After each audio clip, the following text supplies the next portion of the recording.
Back at the end of April, I made a video about my plans for 5K training over the summer that I wanted to focus on speed. Well, I underestimated really two things. The first being the amount of shoes, especially important shoes, especially daily trainers that come out in May and June. Now, daily trainers are sort of a thing I focus on here on the channel, so I had a lot of shoes to run in. Plus, there were some other odds and ends that weren't daily trainers. I just had a lot of shoes to run in, so it made running structured weeks trying to train for a time goal very challenging because I just had so much to work on the channel. That's a good problem to have. The second, and I thought I was prepared for this, but it turns out I really wasn't, was I wasn't ready for the heat here in Taipei, Taiwan.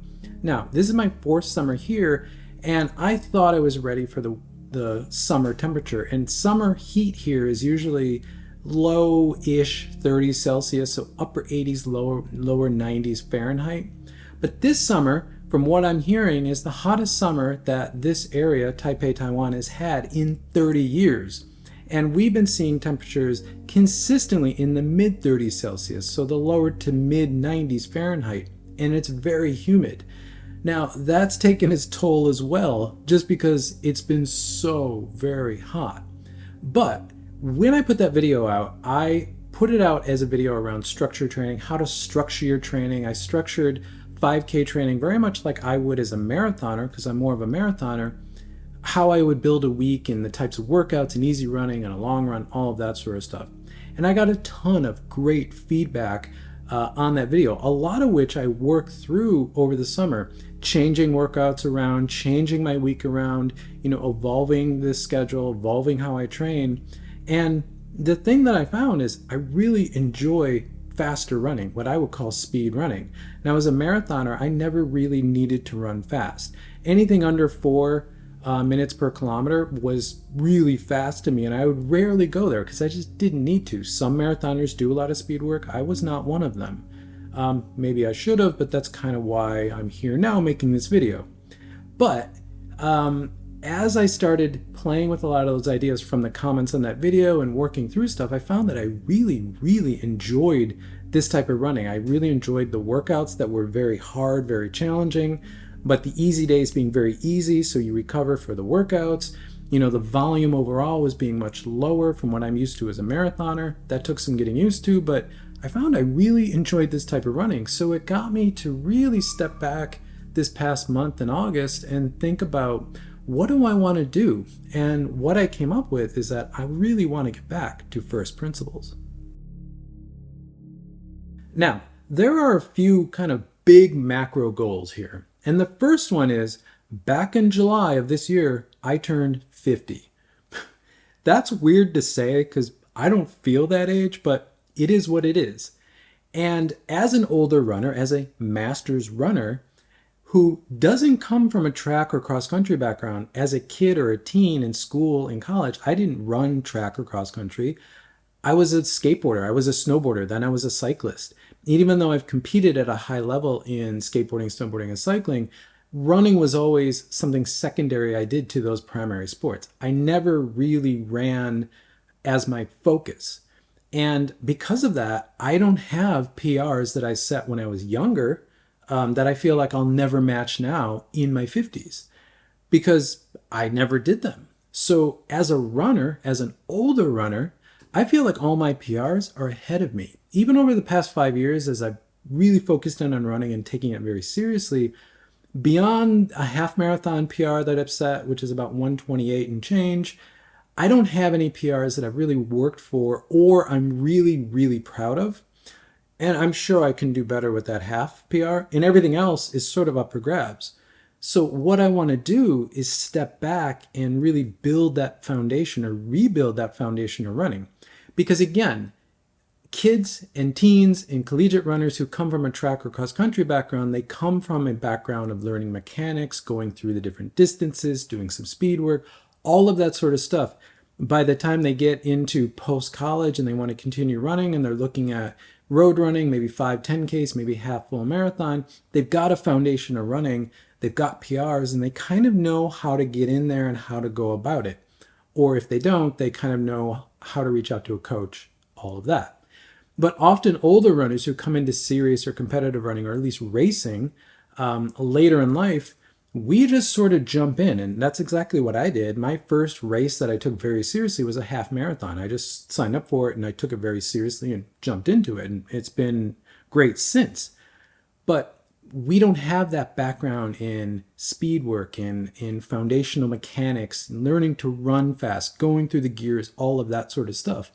And that's what I really want to focus on and rebuild, because that is, I think, so important to everything I want to do over the next 10 years, my 50s, and my goals over those next 10 years for racing. And that's what I mean by first principles. I'm taking it way back. I'm going even back further than the 5K, which to me as a marathoner, previous to really May, I thought of as like, that's the fastest race distance I'm ever going to run. I'm not really interested in going faster.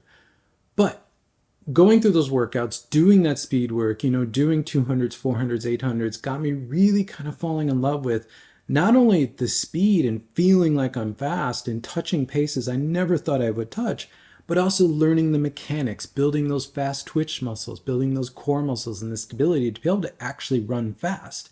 Being able to run fast is such a core component of being able to run long.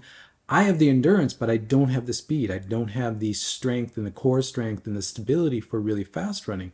And it was very, very obvious to me a lot this summer, which again, the more I got into this, the more I started reading about this, the more I started asking people about this, the more that I got really focused and fascinated by shorter distance speed work. So this video is setting my intention to go beyond the 5K speed work and really focus in on these two things: the 800 meter on the track and the road 1 mile. These are going to be my primary goals over the next few months, basically to the end of the year. I do have a secondary set of goals, and that is a track 1500, which is a little bit shorter than a mile, and then a road half mile, which is just a tiny, it's like 5 meters longer than a track 800. Those are just sort of proxies that will come out of the work that I'm going to put into the track 800 and the road mile. But that's really what I'm aiming at here. And I think those distances are quite interesting because, again, I'm coming at this stuff from an endurance standpoint. I'm trying to build speed, but I'm by no means a sprinter. I do not have sprint legs, but I'm trying to build them. So I think these are really interesting distances that are very fundamental and foundational to all the road racing that I want to do, as I said, over the next 10 years. And with these primary and secondary goals, I do have time goals that I'm trying to reach. And for my primary goals, I'm trying to get at about 2 minutes, 40 seconds or under for the 800, and about 5 minutes, 35 seconds for the road 1 mile. Now, my current PR for the 800 is 2:47. That was set on the road in Vaporflies. I think the track running is actually going to be a little bit faster for me. So if I can get well below that, if I can get below 2:30, great. But my goal is to get under 2:40. Same for the road 1 mile. My current PR is about 5:55. But I feel like this is achievable, and the work I'm going to put on the track for the 800, it's going to make it, somewhat realistic for me. And then those secondary goals are sort of things that will help me build towards my two primary goals, or they're taking the track legs I'm going to build for the 800 and moving them to the road for the half mile. So those are more just interesting. I'm really curious where I'm going to get with those. And I'm also curious to sort of begin to test track spikes versus super shoes versus performance trainers as well. If you haven't watched my data video I did about super shoes, I'll put a link in the description. You can go watch that. But I have plans to get more into that sort of data stuff this fall, and this is sort of the structure I'm going to use for that.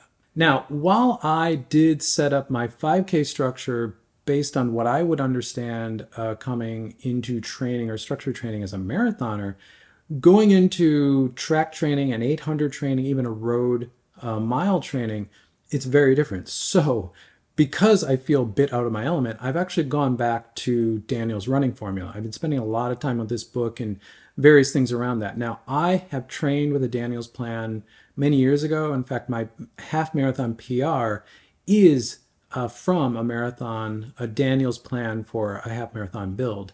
And I've used the v.dot calculator for years. Now, if you don't know what I'm talking about, I'll put links in the descriptions to this stuff. It's all sort of, I think, very fundamental training stuff that if you're interested in learning about training and structured training and running, really any kind of endurance sport, but particularly running, it's really important to read this stuff. So again, links and descriptions to that. But I am going to use Daniel's 800-meter training plan and his ideas of phases and all of that stuff to build my weekly schedule. And that weekly schedule is going to look something like this. So if we take a training week, and weeks start on Mondays, not Sundays, I'm going to be running by a 3-3 week. Now, if you watch my 5K weekly planning, again, link in the description to that, I did a 3-2-1 week. Now I'm moving to a 3-3 week. What that means is I will have 3 easy runs a week and 3 workouts, or as Daniel calls them, quality sessions. Now, the overall volume for this, and this is the plan I'll be using out of Daniel's, if you're familiar, is the 40 mile per week plan. So about 65K or 40 miles per week. That amount of volume and 3 quality sessions, 3 easy sessions. Now, this basic structure where there's 3 workouts, 2 of them are really back to back, but they're very different types of workouts, gives me a lot of flexibility. Now, Daniels recommends to put the Q1 and Q2 workout back to back on Monday and Tuesday, but this also gives me flexibility if I need to move Q2 to Wednesday, put an easy run in the place of Tuesday, or take a rest day on Tuesday, then move easy run to Thursday, which is typically the rest of the day I do, et cetera, et cetera. This gives me a lot of flexibility to be able to do that. And I like this plan for that. And it's kind of why I like Jack Daniel's plans in the first place, is because I find them very easy to understand, but I also find them very easy to follow because there is a lot of flexibility in them. From a workout standpoint, the Q sessions, the Q1, Q2, Q3 sessions, the 3 workouts per week, break down into these types of runs. These are not all of them. In the Daniel's plan, there's very specific workouts across specific weeks through his phases. For those of you who know Daniel's, I'm jumping straight into phase 2. I'm skipping phase 1 because that's essentially what I did all summer. But through phase 2, 3, and 4, the basic workouts look like this. Your Q1 workout is generally going to be what he's calling a long run. That's a 60-minute long run plus strides, 8 strides, or something like a 5x1K or 4x1200. Generally, I'll do that on the road, and generally the paces for that are a little bit more around threshold, or what I would call steady running coming from marathon training. So that's all going to work really well for me. The Q2 and Q3 workouts are going to generally be track workouts for me, and they're generally going to be these types of workouts, things like 8x200 with a 200 jog in between as rest, 6x4, 4x4, plus 4x3 with, jog in between, 3x2, 4x4 with a 600 at the end, kind of all out. There's a lot of other workouts in the plan, but these are the types of workouts that will be being done in this plan. As I said, I plan on doing most of these on the track. However, I can do a lot of this on the road as well. So while my intention is to do both Q2 and Q3 workouts on the track, I may only do one of them on the track and one of them on the road. Because again, I'm more of a road runner, but I'm very interested to kind of really get the quality that you can from a track, especially from a data standpoint. And then the easy runs that are in this session, again, are very flexible, and they're really built around building the rest of the volume. So whatever the volume is for those 3 workouts per week, let's say I'll hit about, 20 miles altogether with that. The other 3 easy runs will be the rest of the running I need to get to that 40-mile goal per week. So it's very flexible. I think it's very achievable. It gives me a lot of room if things come up in life or work or the channel or whatever that is. I think it's just a very flexible plan, and it's going to really put the emphasis on making workouts hard and making easy runs easy. So no more racing on the easy runs, saving that, recovering for the workouts. And that's really how it should be. And that's something I learned a lot over the summer. But this plan is really going to put that emphasis on that for me. And I think it's going to be great. And lastly, from a pace standpoint, so for those of you familiar with the v.dot scoring system, this will be a 54. Now, I've been training with these paces basically since April. These are the paces that I was using coming out of the 5K planning that I did. And I've been running to these paces all summer. Daniel's plans typically will use 5 pace ranges, from easy, marathon, threshold, interval, and reps. There's a couple others in the plans, but those are the primary ones. And again, these paces in kilometers and miles are definitely what I've been running all summer, doing my workouts to all summer. And for the most part, they all feel pretty comfortable. And what's been really interesting over the summer is that I remember seeing that 341 per kilometer, the interval pace. And back in early May, when I first started running that, I felt completely out of my element. I felt unbalanced. I felt my form was a mess. I didn't feel strong. Like I felt like I was going to trip every step because I was running too fast. And now, towards the end of August, that feels really smooth. I feel really good at that. So I'm seeing the gains from there. In fact, now 326 is, I wouldn't say completely smooth for me, but it's a lot smoother than I would expect it to be. And I feel much more comfortable there than I did just maybe a month ago. And even thinking about 326 pace back, March, February of last year was completely unheard of. It blew my mind to even think about that. So I'm seeing gains from this, and these paces feel quite good. Now, Daniels also provides, time goals for various distances on the track, or if you're doing these on the roads as well. So 1200s, 800s, 600s, 400s, 300s, 200s. And again, like the threshold 400 pace, which is 88 seconds, that's what I've been training to basically since the end of June. The 41-second interval 200, I've been using that one quite a bit as well. The 312 800, that's one that I've been running quite a bit as well. So I've been using these paces as well. But now bringing this all to the track, doing it in spikes, that's really going to put the emphasis on data quality here and really emphasizing the quality of workouts. And all of these paces still ladder into these big goals that I have for these distances. And this is what I want to achieve over the next 10 years. Realistically, though, given that I just turned 50, I think that the next 3, maybe 5 years are my time period to really hit these marks or get as close to them as I possibly can. And then the next 5 to maybe 10 years will be maintaining them or slowly backing away from them, having set PRs that I can't reach anymore. But all of these paces, all of this planning really ladder back into these overall time goals that I want to reach in my 50s.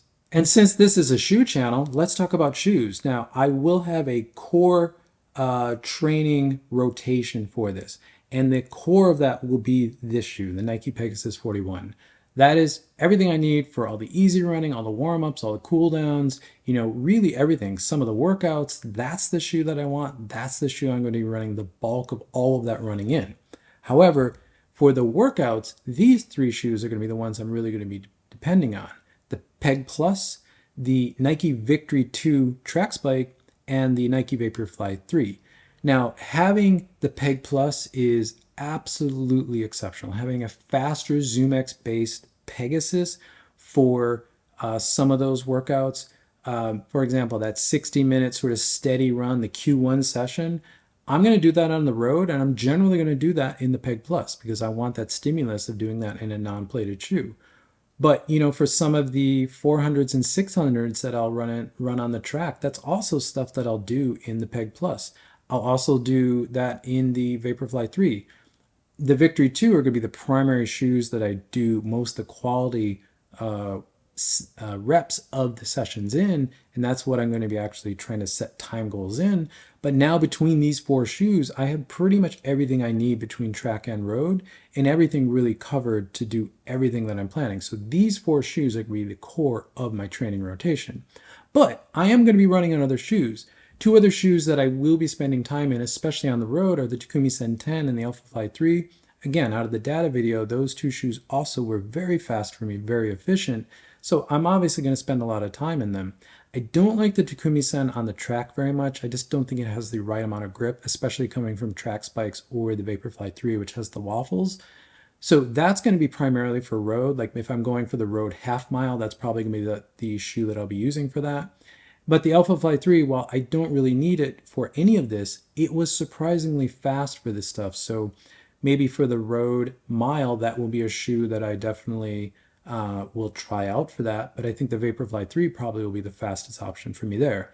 But these 6 shoes will be the core of what I'll be running in this fall.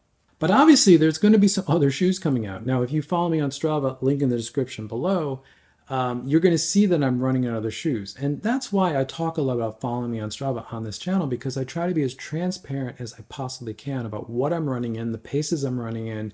And by following my Strava, you're going to see kind of what's going to come up in the channel.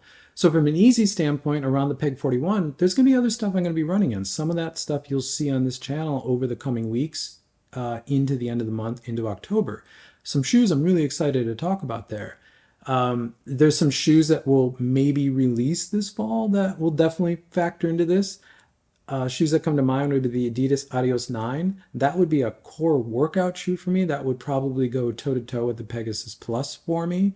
The Streakfly 2, if that shoe actually comes out this fall, that will probably replace the Vaporfly for me altogether, because the Streakfly 2 looks like a Dragonfly for the road. That's exactly the shoe that I need right now. So hopefully that comes out, but I'm not holding my breath for that either. There'll be the Adidas Adios Pro 4. Now, I'm not really planning on being able to get a pair of those till maybe January, February of next year, when I think the major release of it will be. But if somehow I can get a pair of those, that will be definitely something I do a lot of the longer road running in, just to test out and try out. And there'll be other shoes that probably will pop up that I'll definitely be covering on the channel, so I'll factor them into this running. But again, the Peg 41, the Peg Plus, the Victory 2 Track Spike, and the Vaporfly 3 are going to be the core training rotation that I'll be doing all this work in. Now, as I said, this plan is going to carry me through basically the end of the year.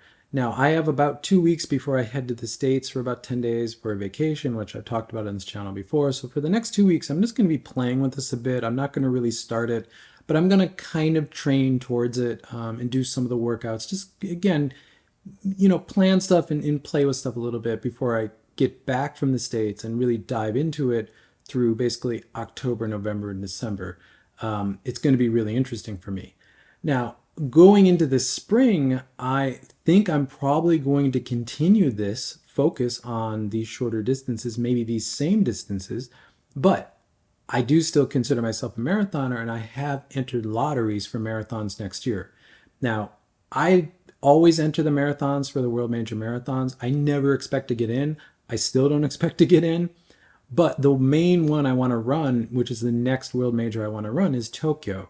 And Tokyo is a spring marathon. So if for whatever reason I get a bid for the Tokyo Marathon in 2025, I may need to sort of look at my training around New Year's, essentially, and figure out what I'm going to do there. But this foundation in speed is going to be a great thing to go into a marathon build if that's what I need to do. And I doubt I'll need to do that, but if I did, it's going to work out just fine. Any of the later spring marathons, it would be even better.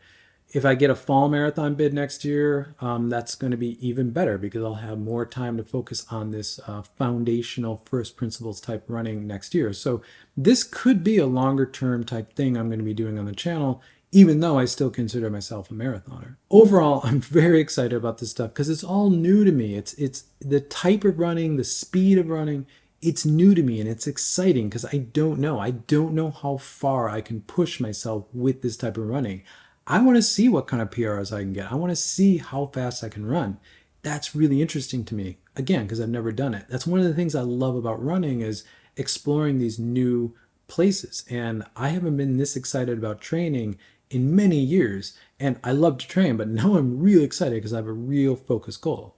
Even though I'm using the Jack Daniels running formula and the v.dot system and Daniels plans, I know they're not perfect. So I'm going to ask the community for advice here.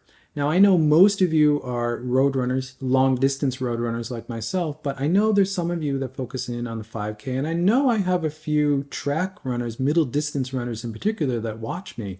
So what advice would you give me as a marathoner who's definitely more on the endurance side of the sport, not so much the sprinter side of it? So I'm coming into the 800 as an endurance athlete, not a sprinter. What advice would you have for me? Have you run Daniel's 800 plans, or have you used Daniel's plans for track racing, middle distance running in particularly? What things should I know about? What things should I tweak and change or be aware of? Like, let me know in the comments below thoughts and feedback and things I should be looking for the 800, for the road mile, for the 1500 and the road half mile. I loved the feedback I got on my 5K video. It helped extensively. And now I'm asking the community, give me thoughts, give me feedback down in the comments. I really appreciate it. Thank you for making it to the end of the video. If you find this type of content useful, consider subscribing. You'll see more content from me pop up in your feed. If not, drop a like on this video because it helps this channel continue to grow, which I always appreciate. And with that, I'll catch you in the next one.